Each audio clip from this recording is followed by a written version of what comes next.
Yes guys, welcome back to the channel. So you lot loved that last full day of eating video. Last time I checked, it was sitting at 800 views, which is by far the most amount of views I've had on a video so far. Even though I've only uploaded a few videos, but still reception is absolutely unreal, guys. Thank you very much for that support. Gonna do another sort of full day of eating because since that video, I have actually changed even more with my plan because of various factors that we'll discuss in this video. I was on about 1800 calories on average per day. For somebody of my metabolism, which is estimated to be about 3,100 calories per day, or 3,100 calories.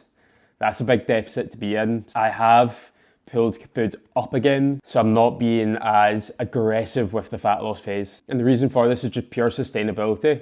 I was trying to lose at a rate of about 1.5% of my body weight per week, which would have netted me about 1.1 kilogram per week of body weight loss, which for somebody at my stage in my photoshoot prep, where I'm already fairly lean, it's quite unrealistic. I was starting to get very bad symptoms of being in a calorie deficit. I was starting to get insane hunger. I'm starting to get extreme lack of energy throughout my day. So I'm already feeling a lot better in my energy levels and whatnot. And it was just affecting things. It was affecting my work. It was affecting relationships.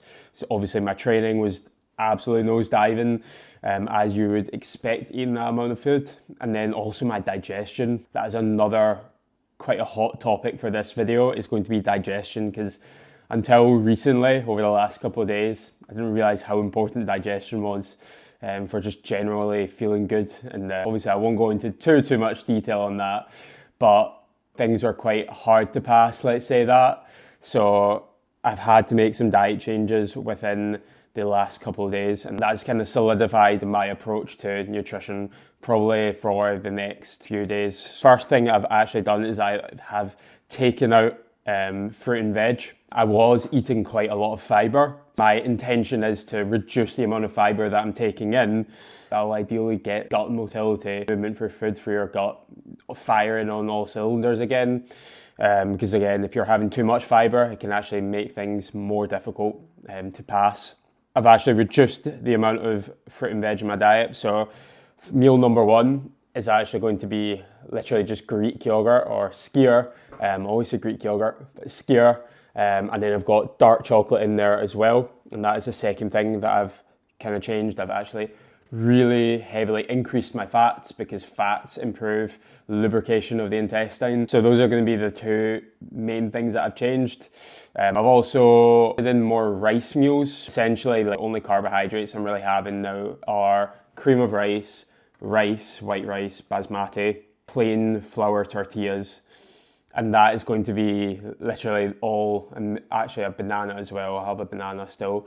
And that's actually going to be the only carbohydrate intake that I have, compared to before, where I was having things like potatoes, I was having lots of vegetables, fruits and whatnot. So I'm only going to be eating this until the end of the week. And then I'm going to start titrating my vegetables and fruit in again, make sure that my fiber and my micronutrient intake is up at a good level.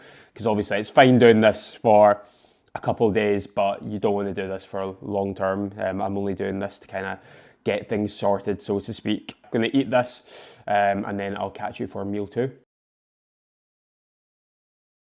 And we are back. So pre-workout, cream of rice, lovely there. I'm having more cream of rice today, so again, I'm not going to have berries in this meal. I'm going to still have bananas for some macros, some fiber, but I'm not going to be spamming the berries today. I've also reduced the whey protein in this meal, so I'm having slightly less whey throughout the day as well.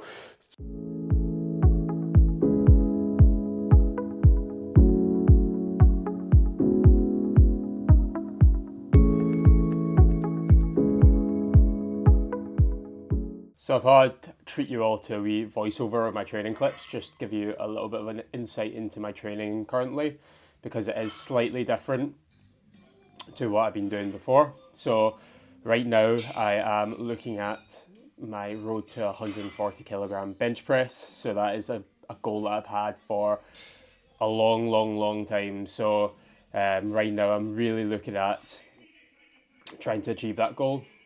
So we've got bench press up. We're going to be benching 3 times a week. You can see there that was a heavy triple at RPE about 6. So what I'm intending to do is I'm intending to kind of just spam bench press essentially. So this session in itself had 7 sets of bench press, which sounds quite excessive, but when you're thinking about achieving a strength goal, you need to be doing the movement as much as you possibly can. And you can see here that not all my work is maximal, so I'm doing sub-maximal work with my RPE 6 stuff here. So that's not going to be nearly as fatiguing as if I was to do like an RPE 10 full set to failure. Here I'm doing an RPE 10 set, so that's part of it. So I'm doing 4 sub-maximal sets, and then I'm going to be backing off to 3 sort of hypertrophy sets, or hypertrophy sets, if I want to say it right. So you can see here I am actually going to failure, and you know, I nearly failed that rep there, but I managed to stick it through. So that's going to be my bench press. I think I've got one more set here, get the tank top out. And you can see here that every single, so compared to my first set, I'm actually using a closer grip here. So I do use quite a bit of an arch on my bench press. I'm just more comfortable doing that at this point. I don't have a background in my powerlifting. But you can see here I'm actually taking a closer grip on the bar, and that's just going to allow me to get a bit more range of motion and a bit more mechanical tension on the chest and the triceps and whatnot, whereas the first couple sets I actually used a wider grip. So next up we've got my bent over row, so my yeah buddy rows, and I really enjoy doing these sort of rows because it's just fun swinging about some weight, isn't it? So I've got 120 on the bar here. A little bit of momentum, again, with your row movements. I actually don't mind a little bit of momentum. I say it to my clients all the time that, you know, the back is going to be, you know, the strongest when you're in that stretch position at the bottom, and then when you come up and contract, your back's going to be weaker. So it actually makes sense to use a little bit of momentum. You can see I'm still going to failure. I'm still really trying to push the set hard here. And I also, you'll notice that I pick the bar off the floor. But I don't just pick the bar out the rack, I pick it out the floor, and you may think that wastes a bit of energy, and it can do.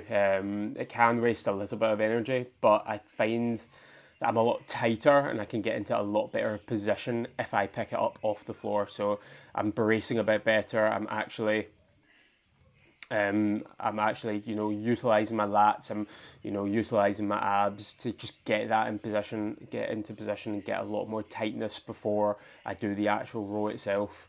And then here I think I've got 110. Cannot remember how many reps I did there, but yeah. And then not the last exercise. I did 4 exercises total this session. I did my bench, I did my rows, and now I'm doing a sort of single arm pull down. A bit more optimal, and you can see here I don't just subscribe to one sort of training modality, training style. I use a wide range, so I don't just do optimal exercises, and I don't just do, you know, bro exercises like your rows and your bench press. I do the full spectrum, and I think this is very important if you're trying to develop your physique maximally alongside progressing with strength. Is you want to have a wide variety of approaches, and with this movement, what I'm essentially thinking of really driving my elbow into my pocket. I've actually fully stacked this machine already.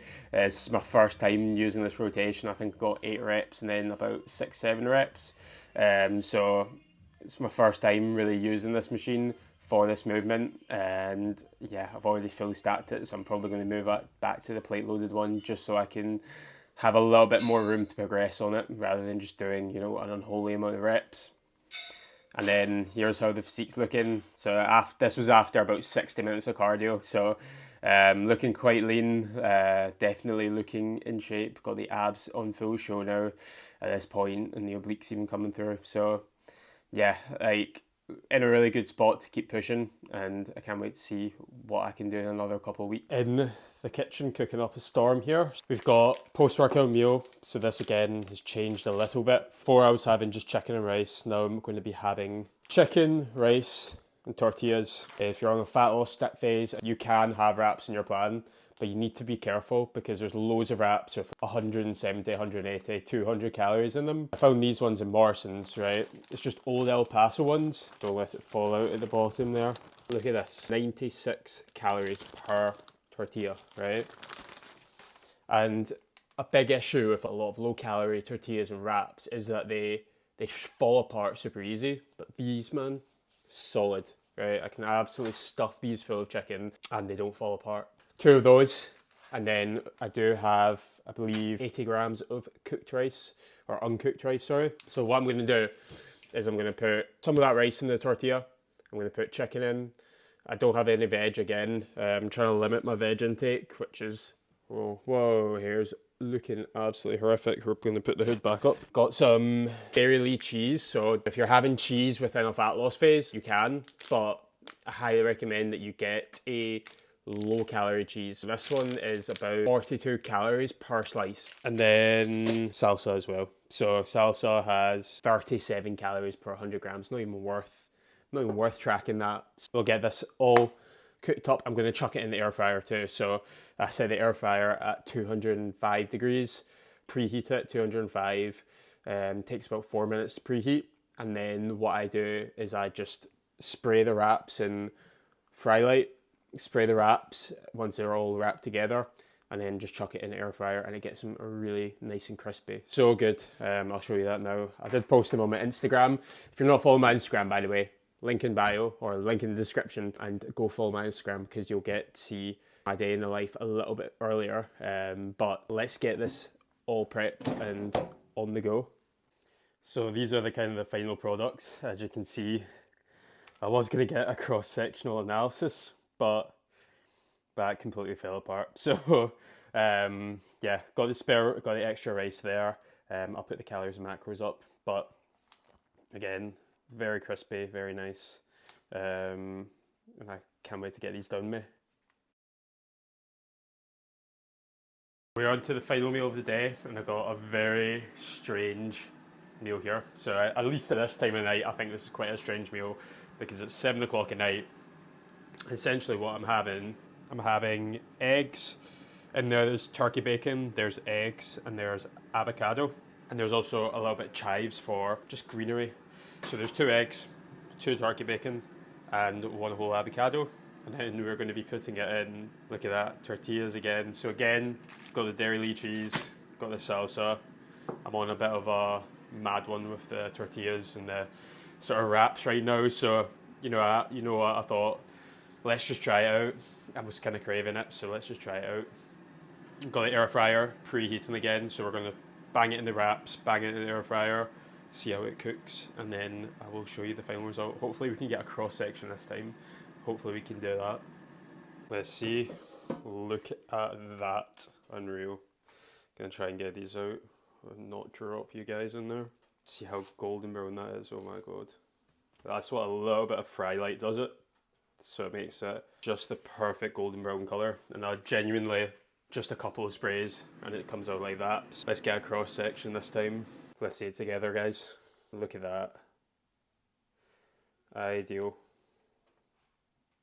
Ideal. That's going to be the final meal. Had a bit of a craving for that, so decided that I would just go ahead and make it. So I'm going to put calories, macros on screen for that now.